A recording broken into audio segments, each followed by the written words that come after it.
Shalom, sisters, and welcome back to Crowned and Covered, where we have honest and encouraging conversations about biblical marriage, homemaking, submission, and the honorable position of a wife. Now, today's topic is going to be making home his favorite place. So, there's something beautiful about a husband looking forward to coming home. Not simply because, his belongings are there, but because his wife and family are there. Home should be a place where he feels welcomed, respected, appreciated, and able to rest from the demands of the outside world. Making home your husband's favorite place, um, so it's not about creating a perfect house. Um, that's actually not even possible to create like perfection. Um, but it is about, trying to create a space of warmth um, for your husband. Um, it's not about the things necessarily that are in the house because you can have all kinds of expensive furniture and all kinds of stuff. Um, but a really beautiful house, it can still feel cold depending on the temperature, the atmosphere. And I don't mean physical temperature, what you have the thermostat on. Um, Proverbs 14 and 1 of my favorite scriptures, it says that every wise woman buildeth her house, but the foolish plucketh it down with her hands. So a wise woman understands, that she's building more than just a physical dwelling. She's um, building an atmosphere, a character of the household, that makes it a place where her husband wants to come home to. Um, so your husband, he may be carrying pressures that he doesn't always talk about. He can face demanding responsibilities, difficult people, um, financial concerns, and decisions that continue occupying his mind after his day ends. The difficult people, that is definitely one that my husband deals with on a day to day basis um, with what he does. He's dealing with difficult people, all day long. Um, but I try to make home feel good for him, when he gets home, when he comes through the door. Try to make it a a special place or a place of warmth for him. Um, the outside world may require something from your husband. Home should feel different. Home should not just be another place where he is challenged or, reminded of anything that he hasn't accomplished. Um, Now, this doesn't mean that you can never discuss a concern with him. Absolutely not. Um, it just means that every time that he's home doesn't have to be there doesn't have to be like a list of problems. Um, yeah.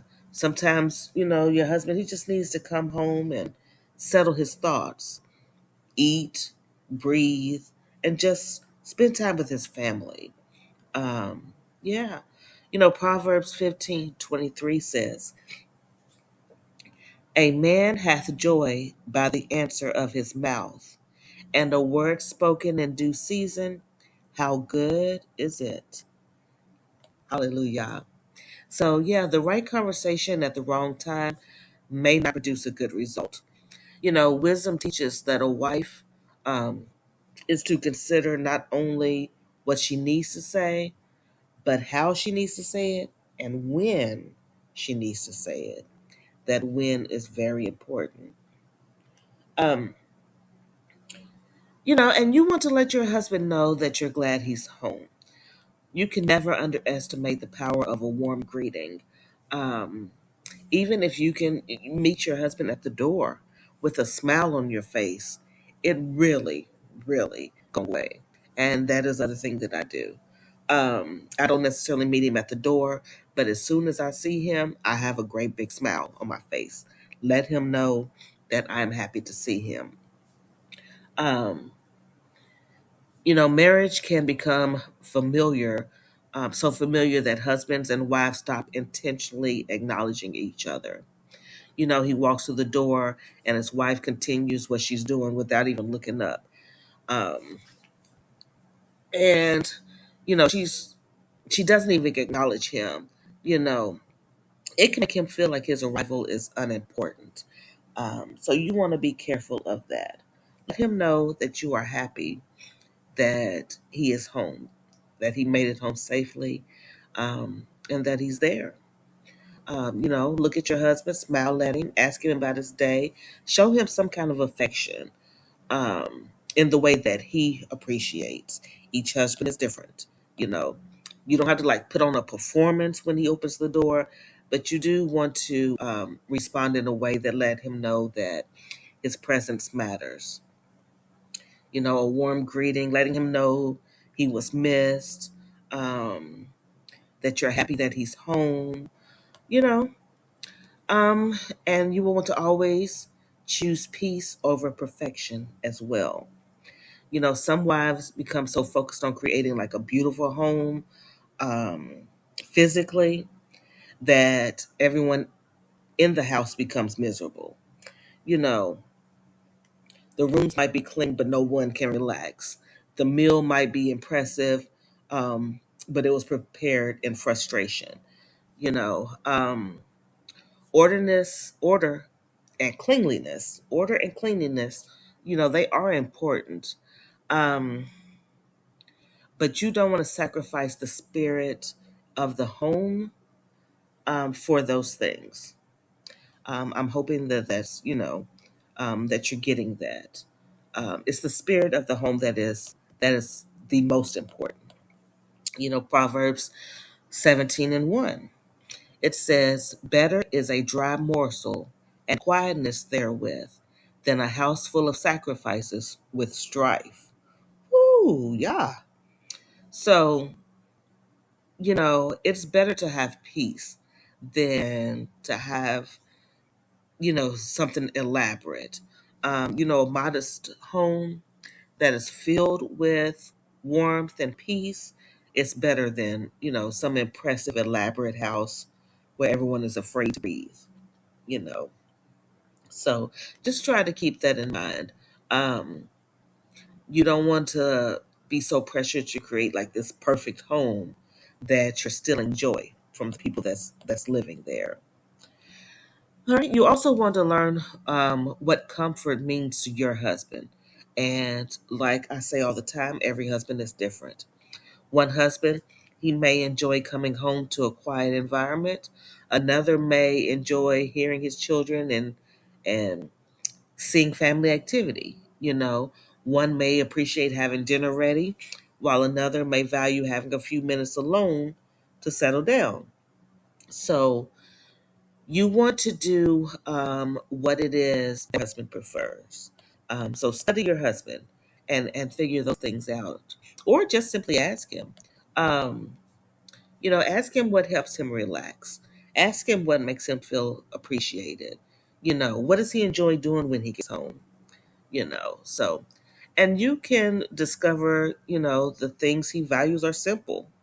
He may just appreciate, his favorite meal or making the bedroom comfortable, or just you just sitting beside him, you know. Yeah, learn your husband, learn what it is that he likes. And you want to then, after that, prepare the home with him in mind. Um, that is part of being a homemaker. That is part of being that helpmeet. You know, um, prepare things that your husband enjoys. You know, um, when you're organizing the home, or and teach your children to greet their father and to show him respect. You know, be sure to teach them that and have them practice that as well. That's also very important. Proverbs 31:27 is where we're going next. It says, "She looketh well to the ways of her household, and eateth not the bread of idleness." So the virtuous woman, um, she pays attention to the condition and needs of her household. She works faithfully with what she has.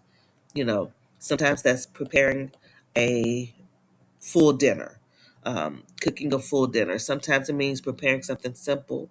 Um, if it's been a difficult day, sometimes it means cleaning the whole house. Sometimes it means just washing the dishes, or just straightening the bedroom. Um, the goal is not to prove how much you can accomplish. It's just to make sure that your husband is comfortable within the household. You know. So yeah. So I also to encourage you to give your husband room to rest. So a husband who carries responsibilities needs opportunities to recover his strength.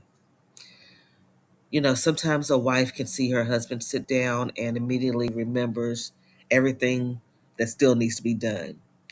Um, but that's not necessarily laziness. Your husband may need moments when no one is asking him to do anything, not to fix anything, not to decide anything, not to play anything. And this doesn't mean that responsibilities need to be ignored. It just recognize when your husband is genuinely tired, you know, and give him that time to rest. Um, you know, a husband who can rest while he's at home is better able to regain his strength that he needs to face, all the responsibilities that husbands have. Um, yeah, absolutely. So, so I hope I was able to encourage you, um, tonight to think about these things. Absolutely. And so, yeah, just in closing, I just want to say that, just to reiterate, you don't need a large house and expensive, um, like furniture and stuff to make the home a special place for your husband. That's not what matters. There's nothing wrong with having those things. Hallelujah. Nothing wrong. I'm not saying that. But that is not what makes a house a home for your husband. You know, you want to greet him warmly, prepare things that he enjoys, make room for him to rest, speak to him respectfully, protect his private matters, show appreciation for him. Yeah, and let your home communicate that you belong here, you are valued here, you can rest here, and your presence matters here. Hallelujah. So yeah, so I hope that you were able to learn something from this little short lesson tonight. I do thank you for joining me on another episode of Crown and Covered. If this message did encourage you, share it with another wife who may want or need to bring greater warmth and peace into her household. Yeah, and until next time, continue building your house, sis, with wisdom. Continue loving your husband. Um, and yeah, making the home feel like a place of peace. All right. Enjoy the rest of the day. If you are not subscribed to my channel, go ahead and subscribe. Um, yeah, and leave me a comment. The algorithm will like that. Um, and it will push my video if you do leave me a comment and a like. And I will see you in the next discussion. Peace.